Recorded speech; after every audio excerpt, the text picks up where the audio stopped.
Nggak bisa, dia nggak bisa. Mau langsung atau langsung di chat juga bisa. Ditulis pertanyaannya di chat. Oh, ini ada pertanyaan dari Ari Maulana. Pemberdayaan seperti apa yang cocok untuk kondisi new normal saat ini? Bagaimana memulainya saat warga dilarang untuk kumpul-kumpul? Ya, silahkan Pak Baron dulu mungkin. Ya, kalau cara memulai pemberdayaan gampang sebenarnya sih. Bawa aja gelas kosong Mas ke situ Mas. Bawa gelas kosong, isi barang-barang mereka gitu. Mereka maunya apa? Nah, dari keinginan dan kebutuhan mereka itulah kita buatin programnya. Simple. Itu aja Mas barangkali.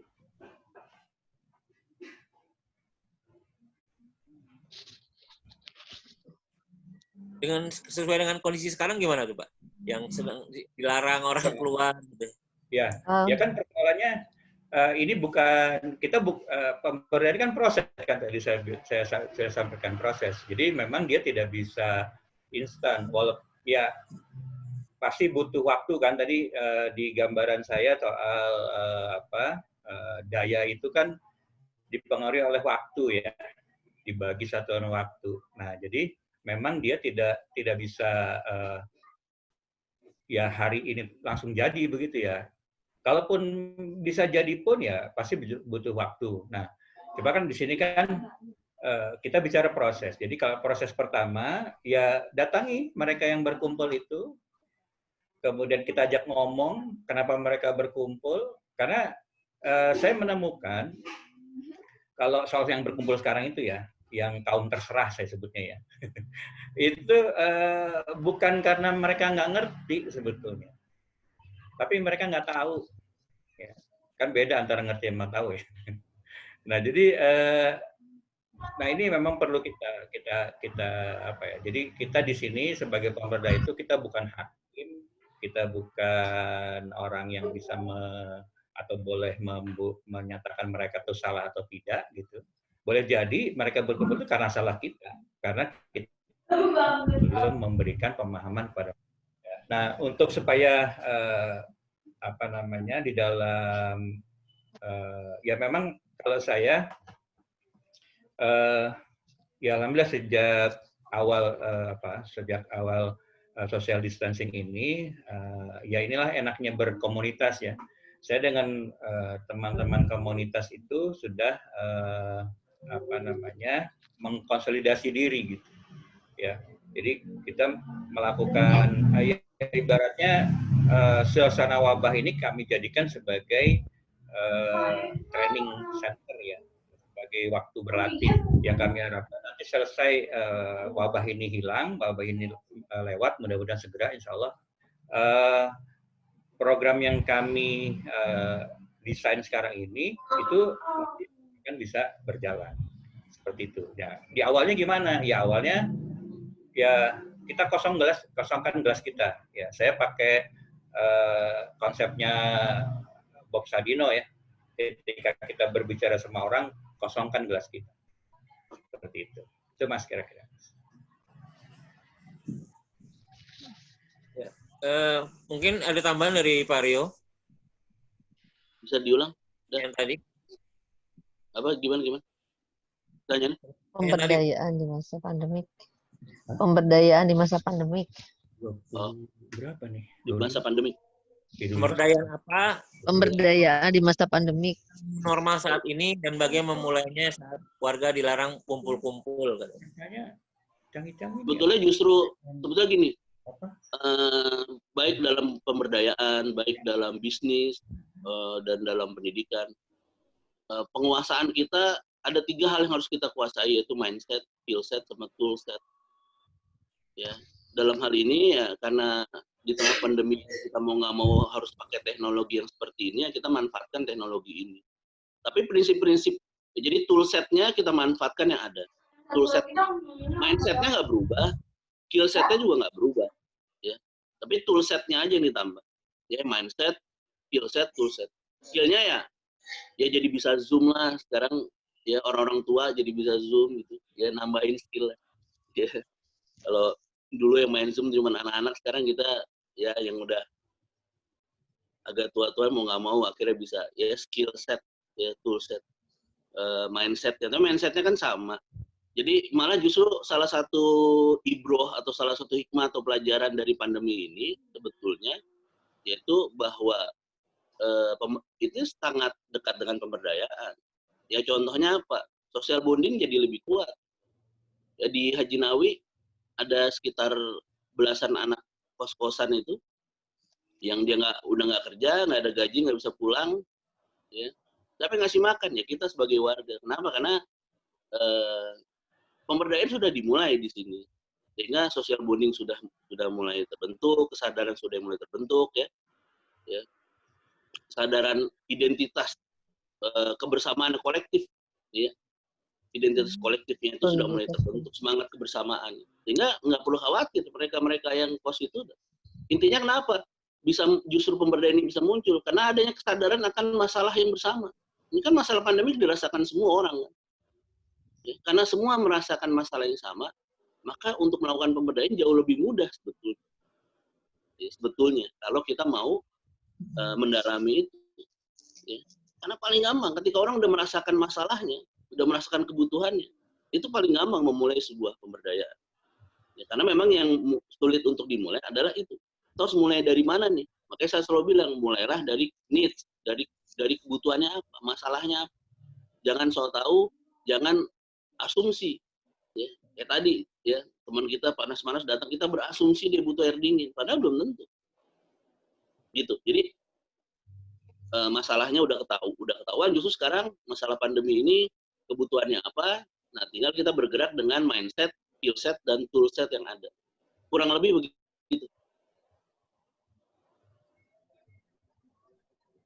Pak Amal kalau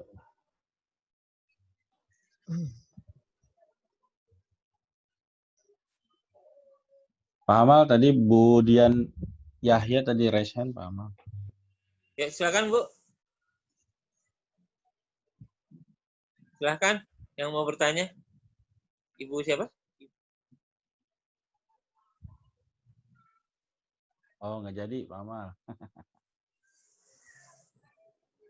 Ibu Diah Yahya ya. Silakan Bu.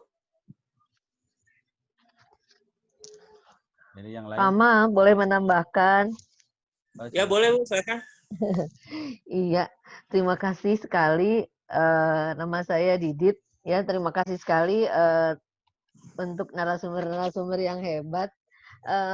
Saya setuju dengan apa yang dikatakan oleh kedua pembicara tadi. Yang satu memang dari ada perspektif akademiknya, karena memang jurusannya dari ilmu kesejahteraan sosial. Tapi yang satunya dari sisi atau dari perspektif prakteknya ya. Tapi saya banyak tadi mendapatkan tadi ayat-ayat yang ternyata banyak sekali berhubungan dengan pemberdayaan. Ya, saya setuju dengan kedua pembicara tadi bahwa tadi ya pemberdayaan itu memang berarti kata empowerment. Empowerment itu adalah suatu proses, memang ya proses share of power dari orang yang powerful pada orang yang powerless gitu kan ya.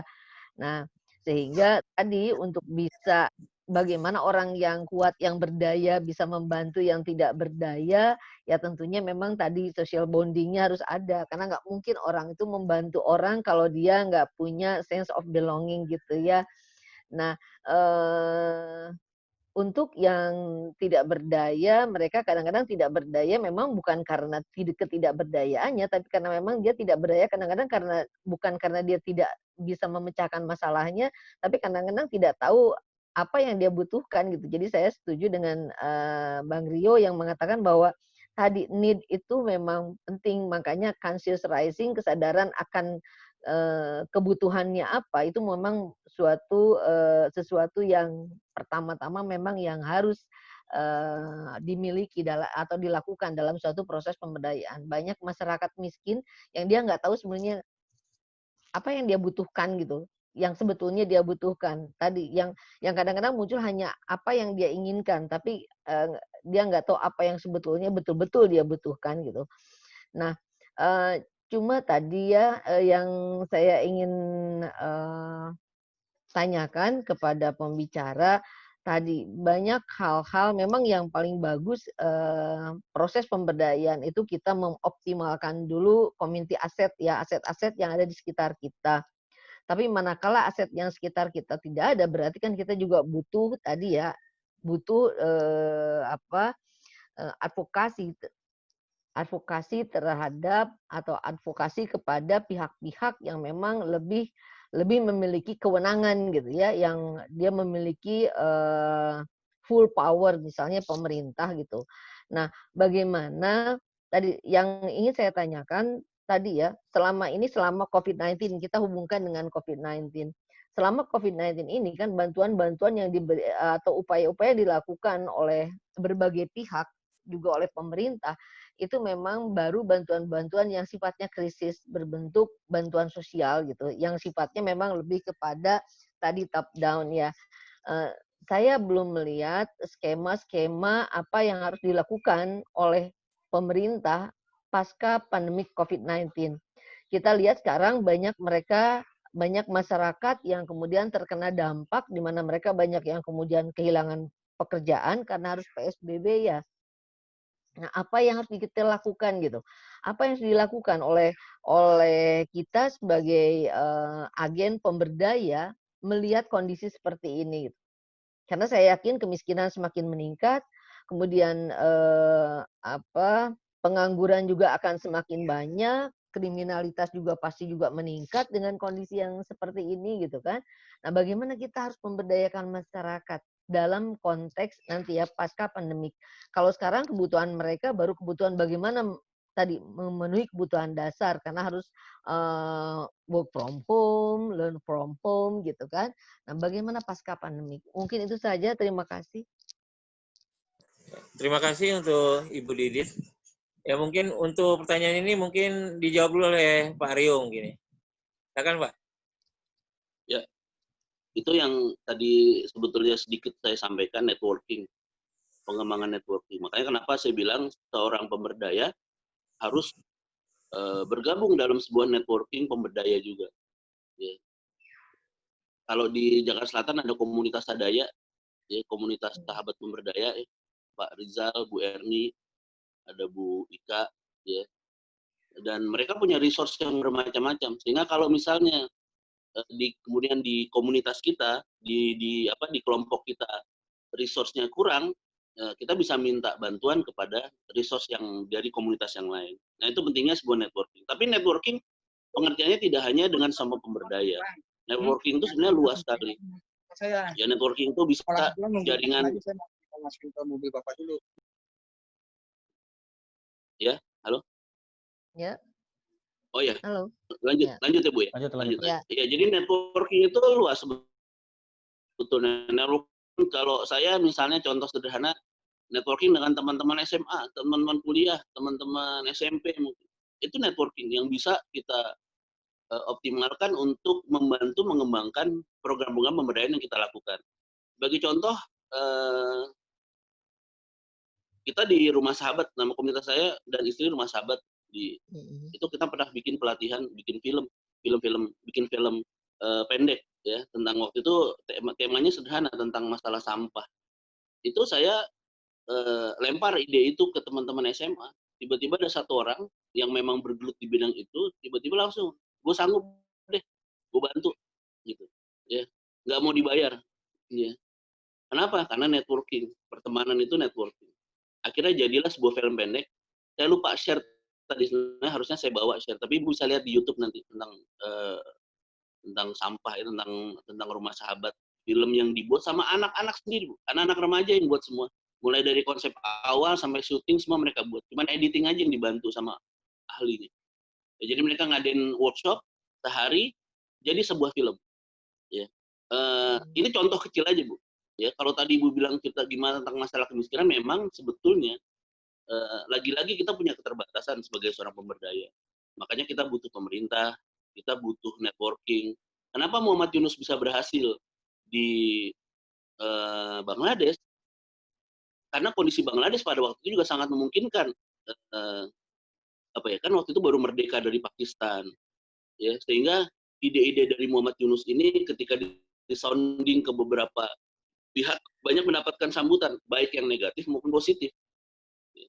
Tapi artinya ide-ide seperti itu, ya, ketika Muhammad Yunus melakukan itu di Bangladesh, dengan hari ini sebetulnya kalau kita punya ide-ide yang besar, itu sangat mungkin bisa disambut oleh orang lain. Nah, inilah makanya kenapa pengembangan networking ini menjadi sangat penting. Ya, selalu saya bilang networking. Saya bisnis juga gitu, networking. Ya, bicara networking. Ya, saya bisnis saya punya bimbingan belajar itu juga dari networking.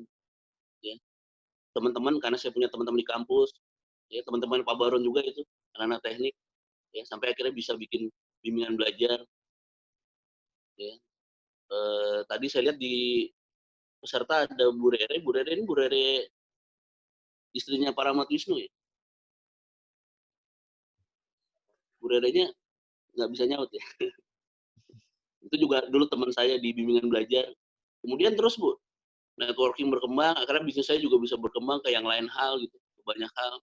Ya, tiba-tiba saya ketemu sama orang Arab, ngobrol, akhirnya saya bisnis ekspor, ya, saya ekspor areng ke luar negeri gitu. Itu networking semua. Tapi intinya kita memulai sesuatu dulu, ya, sambil yang ada mindset di kepala kita adalah, oh ya tuh Mbak Rere udah jawab tuh, iya Pak, kata hehehe, iya Pak, berarti benar tuh istrinya Pak Rahmat Wisnu, ya, partner saya dulu di bimbingan belajar. Ya, intinya ketika kita melakukan sesuatu, kemudian di mindset kita adalah membentuk networking, nanti sambil di situ kita belajar dengan skill setnya, menguasai tool setnya, ya, mindset, skill set, tool set, ya. Networking, insya Allah Bu, masalah-masalah yang muncul apapun gitu, ya, seperti yang tadi Ibu ceritakan tentang masalah COVID dan segala macam ini, pelan-pelan bisa kita hadapi bersama, karena kita nggak mungkin sendirian. Kalau konteks kita pribadi, pasti kita punya banyak keterbatasan. Ya, tadi mempertemukan needs dengan resource, kebutuhan dengan resource. Semakin besar networking kita, resource kita semakin besar. Peluang kita untuk memperbaiki masalah-masalah yang ada juga semakin besar. Kurang lebih demikian. Iya, terima kasih.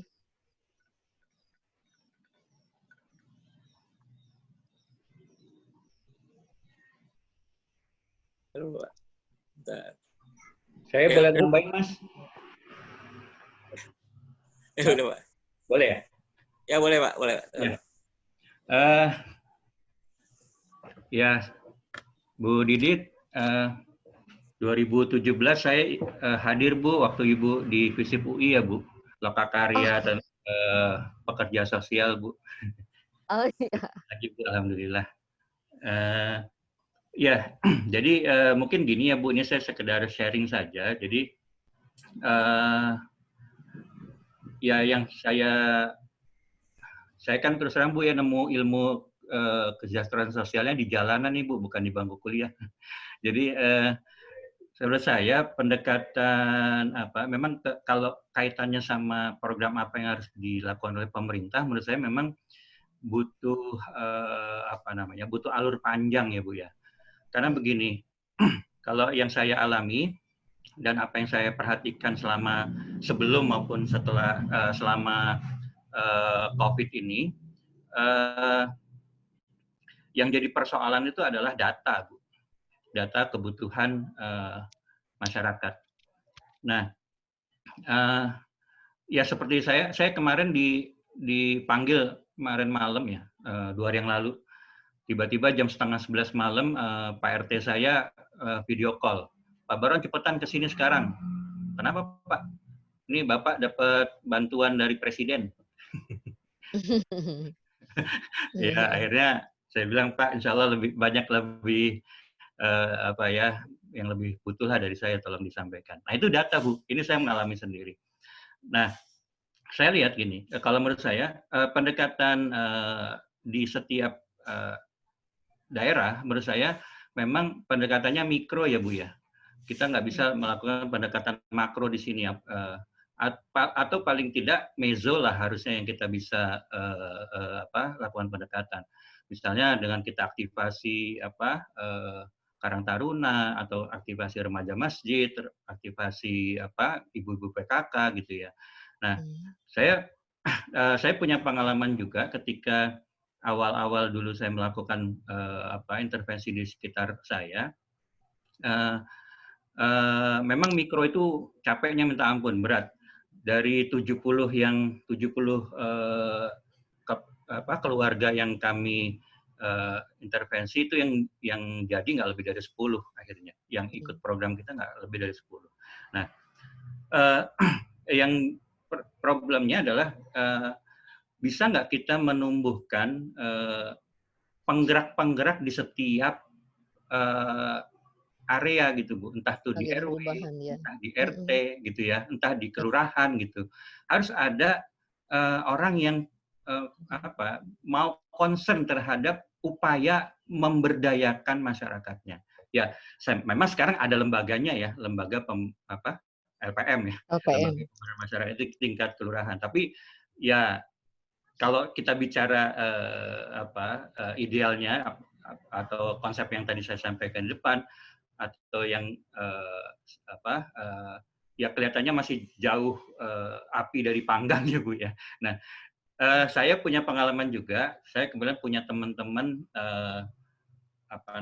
yang tergabung di namanya Pemuda Inisiator Penggerak Desa. Nah, ini alhamdulillah tersebar di 9 provinsi. Nah, jadi yang kami lakukan adalah kami mencari pemuda desa yang mau bergerak membuat inisiatif perubahan di desanya. Nah, pemuda inilah yang kemudian kami bantu untuk bisa menguasai berbagai metodologi dari bagaimana cara memetakan potensi, bagaimana membangun networking, bagaimana mendesain program, mendesain bisnis sosial dan lain-lain. Nah, jadi ini upaya ini yang memang harus dilakukan dan menurut saya ini memang butuh ya dalam tanda kutip butuh kegilaan sendiri gitu Bu ya. Karena kita benar-benar merekrut mereka yang dari desa-desanya langsung gitu.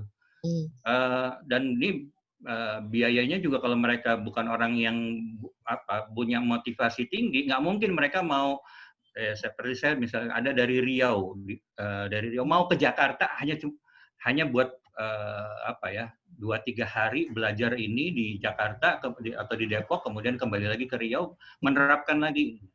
Malah ada ya walaupun memang ada beberapa cerita yang happy ending gitu ya. Ada kayak di di Kalimantan Barat ada dulu yang kami rekrut. Dia waktu itu baru lulus kuliah, selesai ikut pelatihan di Depok, dia kembali ke desanya sana di daerah Sambas. Kemudian ketika dia ingin melakukan upaya pemberdayaan, baru mulai mapping saja sudah dihambat oleh aparat desanya. Nah, tapi kemudian tahun depannya ada Pilkades, dia maju dan menang sekarang. Sekarang dia jadi kepala desa. Nah, ini memang ini satu tantangan tersendiri bagaimana kita bisa menumbuhkan penggerak-penggerak inisiator-inisiator di lingkungan kita masing-masing di RT, di RW gitu. Atau paling tidak minimal di kelurahan yang dalam artian yang sebenarnya Bu ya, bukan yang bukan yang sekedar formal belaka gitu. Nah itu. Ya karena kalau kita sebagai orang luar datang ke lokasi yang menurut kita bermasalah, kan barrier-nya tadi untuk social banding-nya nih panjang lagi ceritanya nih. Tapi kalau orang asli ya asli dalam tanda kutip ya Bu ya, saya tidak membedakan itu sebetulnya. Tapi mereka akan lebih mudah untuk melakukan komunikasi karena dia tahu oh ini anaknya siapa, ini ponakannya siapa dan segala macam. Nah ini yang barangkali kalau memang kita bisa dielaborasikan dengan pemerintah, kita bisa mengajukan Bu Didit di STKSN ya Bu ya. Artinya kita mungkin bisa mengajukan program bagaimana menumbuhkan inisiator-inisiator perubahan atau pemberdayaan masyarakat di lingkungan-lingkungan kecil gitu, RT, RW atau kelurahan. Barangkali itu. Setuju. Ya, makasih. Ya, terima kasih Pak Baron, Bu Didit. Ya, di sini ada pertanyaan lagi lewat chat. untuk kedua pembicara. Dari M. Jaya, mau bertanya, kita mau aktif di pengembangan masyarakat, cuma sehari-hari kita disibukkan dengan aktivitas kerja. Nah, bagaimana kita mengatasi kondisi tersebut? Bagaimana mengatur waktu dalam memberdayakan masyarakat? Ya, dulu coba. Pak Baron dulu mungkin, Pak.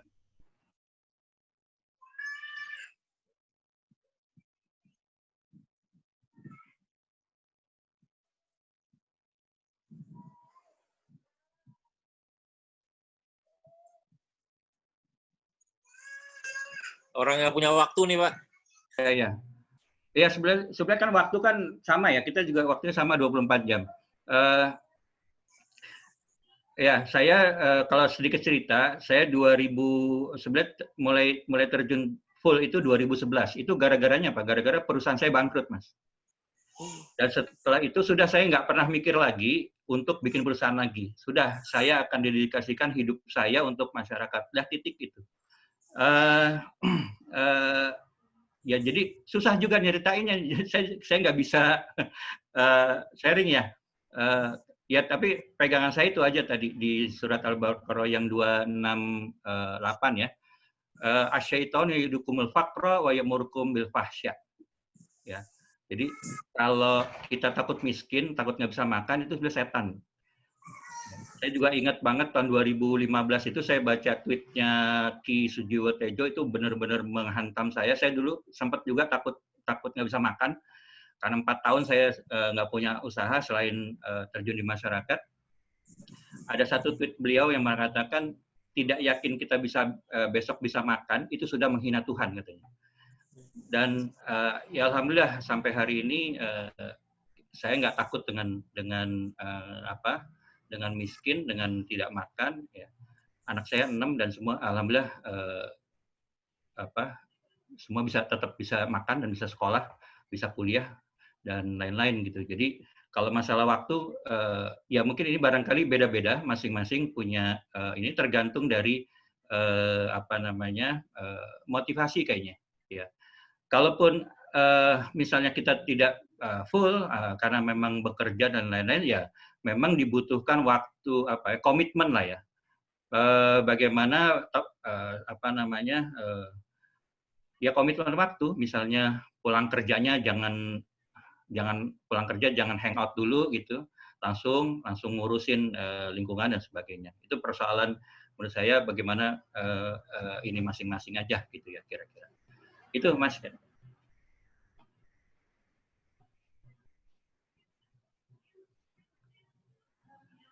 Mas Hamal masih mood itu Mas. Oh iya Pak. Ya, untuk Pak Rio mungkin dari pertanyaan tadi. Silakan Pak. Iya, sebetulnya gimana menjawabnya nih? Ya jangan sampailah masalah waktu jadi kendala. Karena kan memang kalau kita bilang waktu, siapa sih orang yang ngerti waktu ya? Ya. Kalau kata Einstein kan relativitas waktu, waktu itu relatif. Orang yang pergi dengan kecepatan cahaya, ya pulang ke bumi dia masih muda, orang yang di bumi udah tua. Gitu. Ya, artinya bahwa masalah waktu itu adalah masalah yang sebetulnya rahasia Allah ya, yang kita nggak tahu hari ini. Jadi memang jangan pernah menjadikan waktu sebagai penghalang kita untuk berbuat sesuatu. Nah inilah kenapa makanya saya bilang pentingnya buat kita untuk memahami prinsip-prinsip pemberdayaan secara utuh. Ya. Yang kalau kita memahami itu, maka insya Allah masalah-masalah kayak kendala waktu, ya kendala tenaga itu sebetulnya bisa teratasi bukan dengan mudah ya, tapi misalnya bisa teratasi dengan baik lah. Ya. Karena prinsip pemberdayaan itu sangat luar biasa sebetulnya. Bisa dilakukan oleh siapapun. Bahkan orang yang nggak punya uang pun juga bisa. Ya, saya sering ditanya atau sama istri saya dan istri sering tanya sama teman-teman gitu. Pak Rio bikin pemberdayaan rumah sahabat, banyak kegiatan segala macam, tiap bulan menyisihkan uang berapa untuk komunitas itu? Ya 0 rupiah saya bilang. 0 rupiah. Ya, bukan karena saya nggak mau menyisihkan uang, tapi maksudnya program itu bisa berjalan tanpa harus kita modali dengan uang. Ya, itulah hebatnya program pemberdayaan. Suatu hari, ini boleh ya cerita sedikit tentang masalah bank sampah. Suatu hari ada orang mengeluh tentang bank sampahnya, padahal dia sudah cukup lama bergerak dalam bidang bank sampah. Ya. Dia mengeluh gini, wah saya bingung nih, bank sampah saya kenapa? Saya rugi, gitu. Kenapa rugi? Ya karena harga beli saya ke masyarakat dengan harga jual saya ke pengepul lebih mahal harga beli saya ke masyarakat.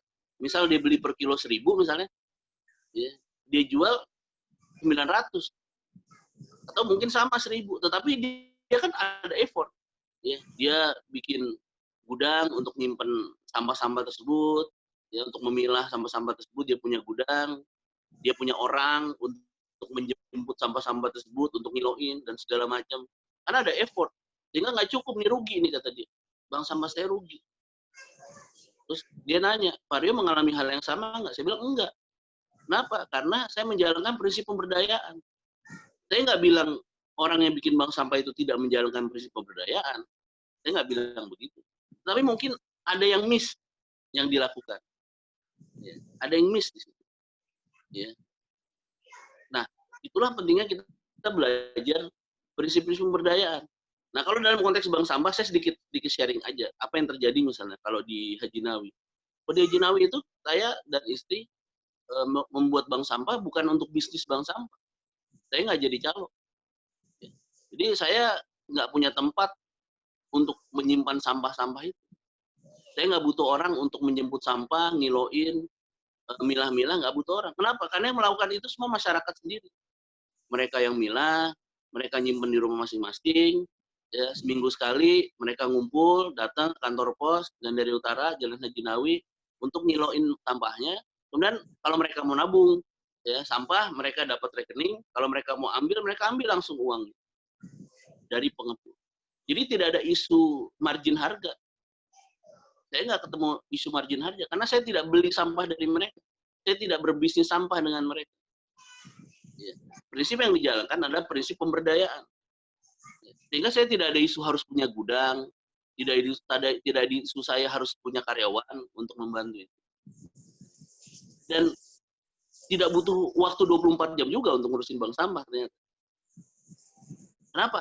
Karena masyarakat mau bergerak sendiri, mau ngumpulin sampah sendiri, mau milah sampah sendiri, mau datang langsung ketika pada saat penimbangan seminggu sekali datang, terus kemudian nimbang, ya.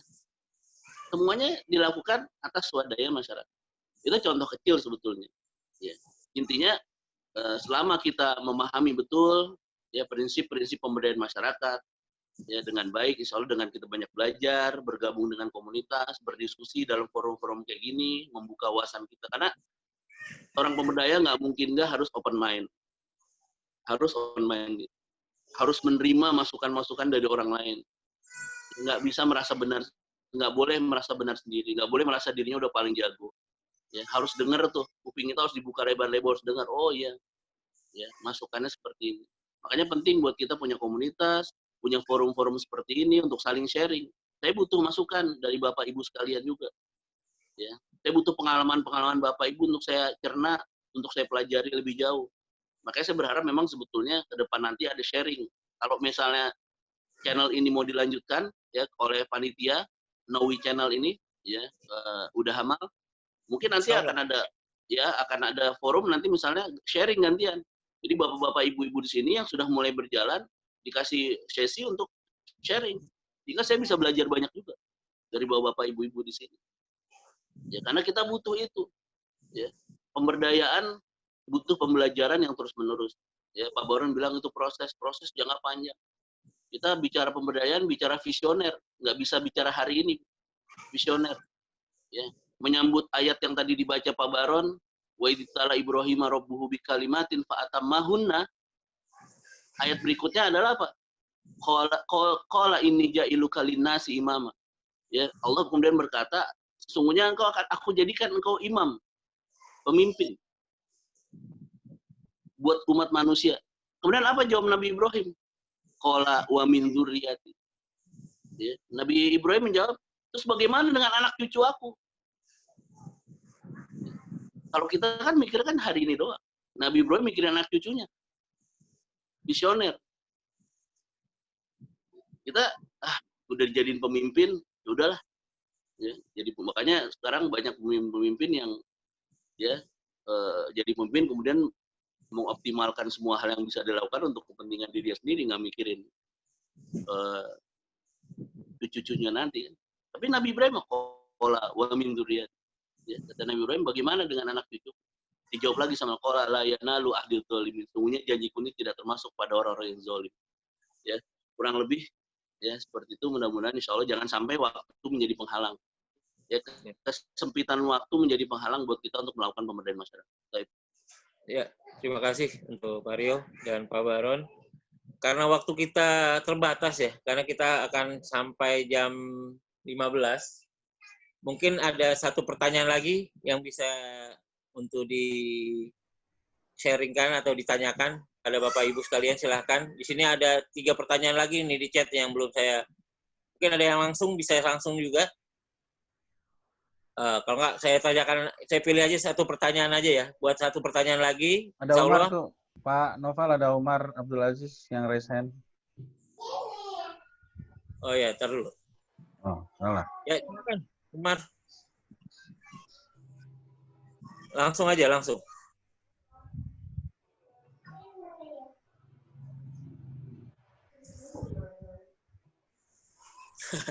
Oh, nggak jadi.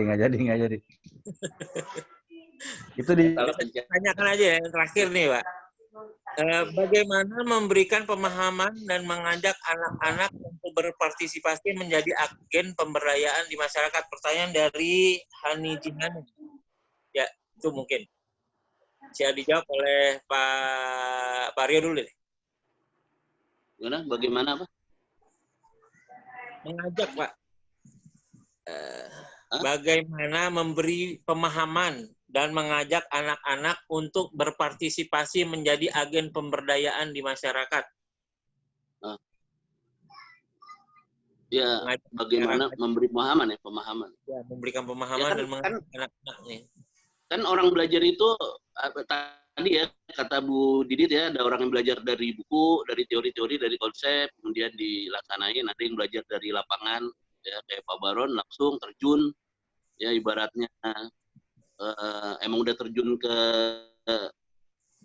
sungai gitu, mau ada kuda nil, mau ada buaya ya dilawan semua, dilewatin semua, mau udah terjun kan. Dan di situ dia dapat pengalaman banyak. Ya, jadi apakah memberi pemahaman itu bisa dengan banyak hal. Dan lagi-lagi kalau saya pendidik, saya selalu bilang ya, kalau kita mau ngajarin anak, mau didik anak, ya lihat cara belajar anak kita. Ya, cara belajar masing-masing anak kan berbeda.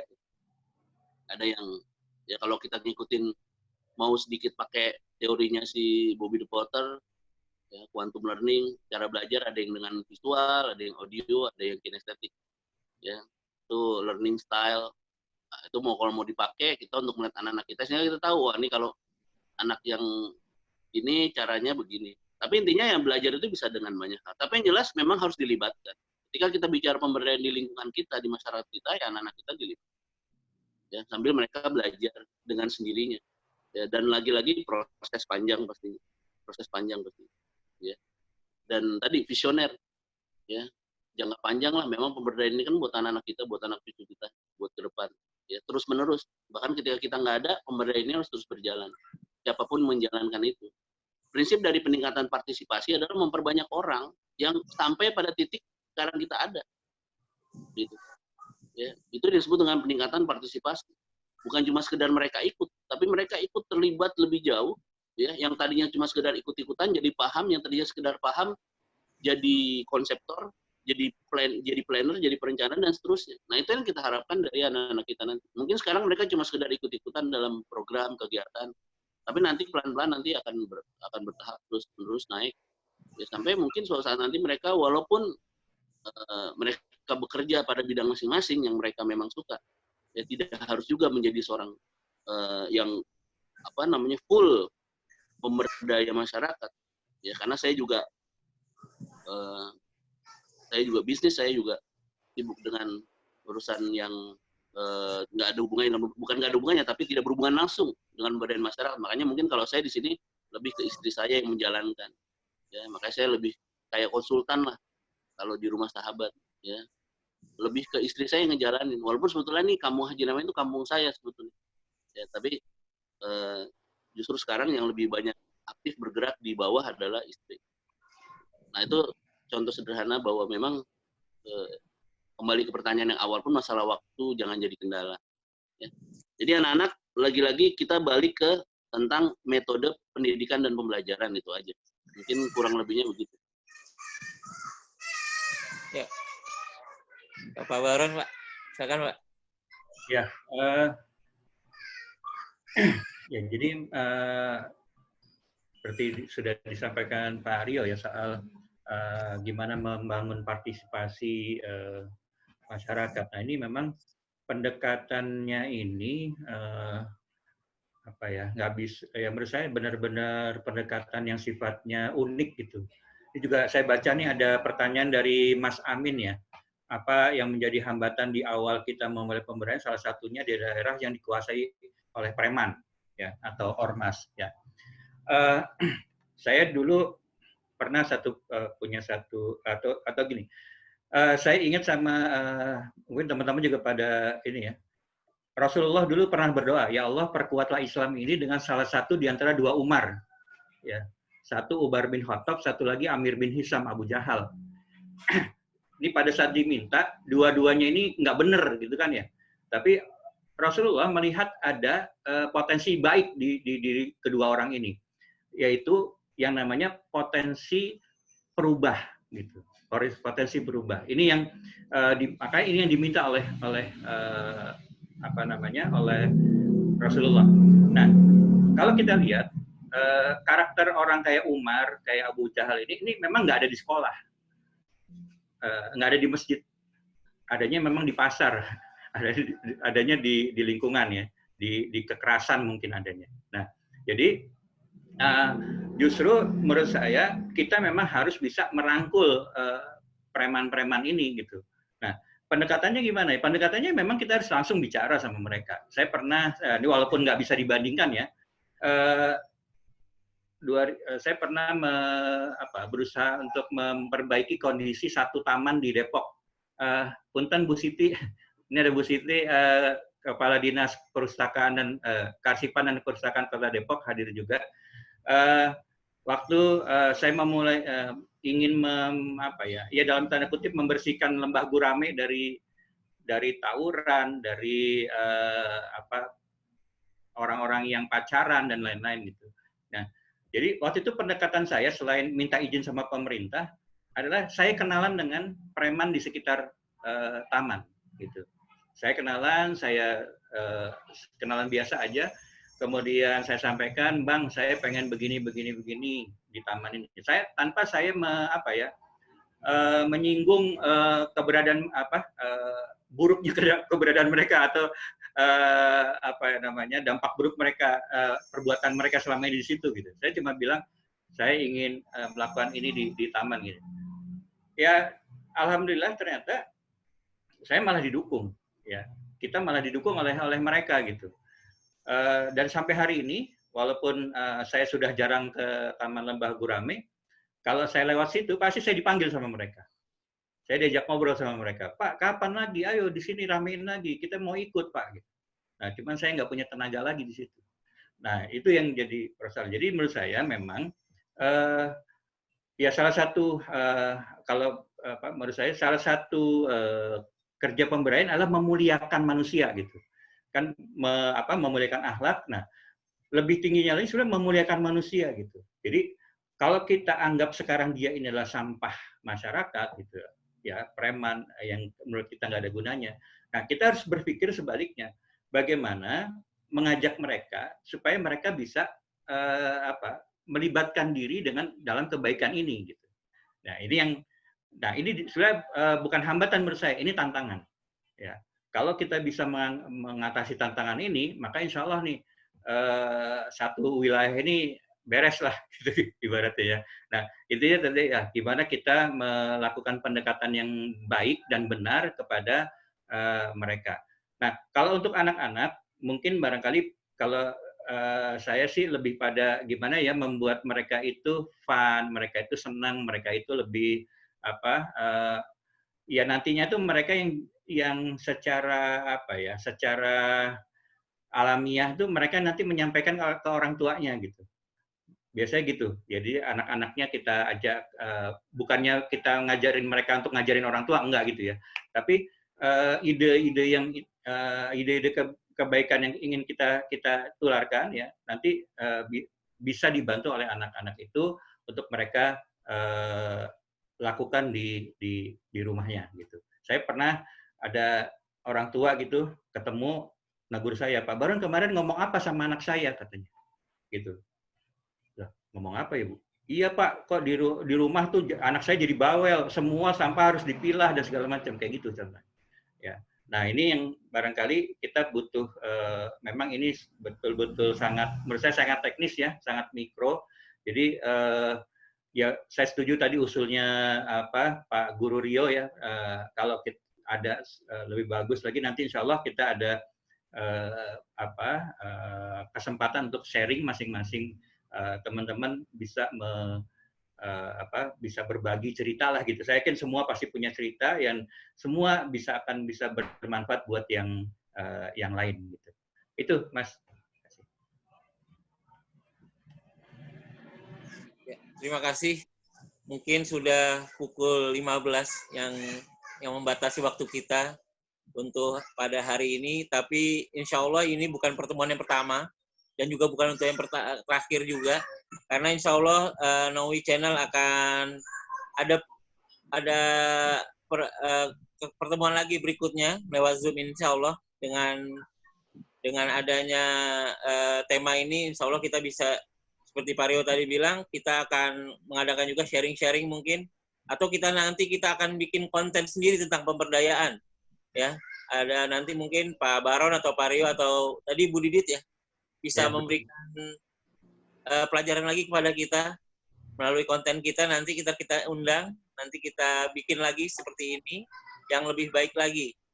Ya mungkin itu yang bisa kita sampaikan bahwa mungkin tadi kata Pak Baron bahwa tujuan pemberdayaan salah satunya adalah untuk memuliakan manusia gitu ya. Ya jadi mulia sekali dari pembicaraan kita hari ini saya dapat mengambil pelajaran bahwa sangat kita memanusiakan manusia gitu bahasanya ya Pak ya. Iya. Untuk memuliakan manusia, untuk menjadi nggak ada lagi orang susah gitu, nggak ada lagi orang yang nggak sejahtera, menjadi orang yang sejahtera mungkin seperti itu. Dan tadi Pak Rio juga bilang bahwa orang boleh miskin Mas, tapi jangan merasa miskin. Ya betul, gitu Pak. Jadi Pak Rio tadi bilang juga bahwa pemberdayaan tidak akan terbentuk kecuali tanpa social bonding tadi ya. Yeah. Jadi inilah yang kata kuncinya, social bonding kita. Bagaimana ikatan kita dengan masyarakat, bagaimana kita peduli kita selama masyarakat. Bisa kita eratkan lagi ke depan, sehingga lingkungan kita menjadi lingkungan yang baik, lingkungan yang enak semuanya gitu ya. Mungkin itu yang bisa saya sampaikan. Terima kasih atas partisipasinya kepada para pembicara dan para Bapak Ibu sekalian yang mendengarkan Zoom kita pada diskusi kita pada hari ini. Mudah-mudahan nanti kita akan undang lagi. Kita bikin lagi channel ini di Nawawi Channel ini. Juga. Semuanya. Terima kasih. Sekali lagi. Kita tutup dengan saya membaca hamdalah dan Assalamualaikum warahmatullahi wabarakatuh. Waalaikumsalam warahmatullahi wabarakatuh. Terima kasih Pak Rio.